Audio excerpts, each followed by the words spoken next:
anyone who has any level of cellular toxicity is going to produce these exosomes, then the potential for positive tests, yes, COVID-19, it's a pandemic, is endless.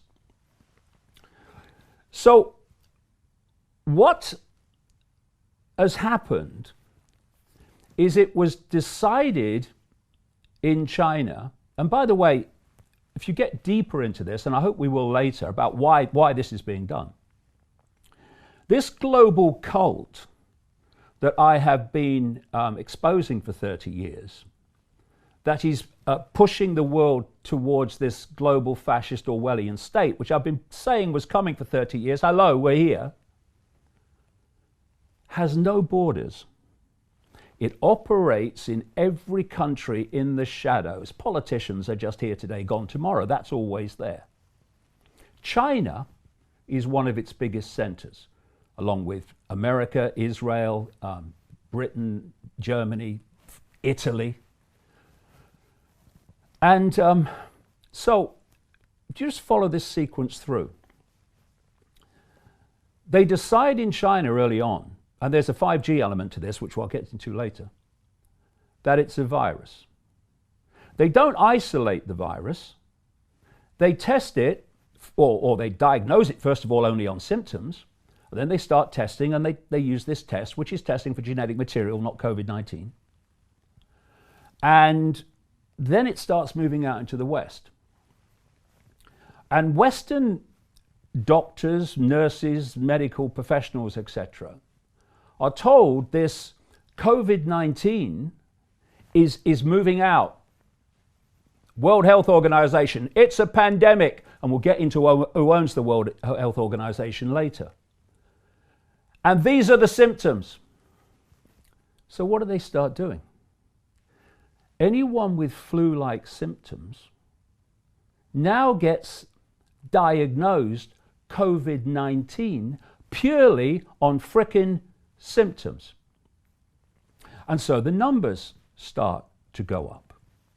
The problem is that this is supposed to be a deadly virus, but there's not enough people dying to justify that description. So this is what they start doing. Anyone who gets ill for any reason whatsoever, by the way, even falling down the frickin' stairs, and goes to hospital, they now get tested for COVID-19. Now, because they're testing for genetic material, which is in lots of people's bodies, they get lots of positives. And although they're in hospital for late-stage cancer, for heart disease and heart failure, and for other caused flu-like symptoms, if they've tested positive for COVID-19, when they die, they are diagnosed as having died, officially, from COVID-19.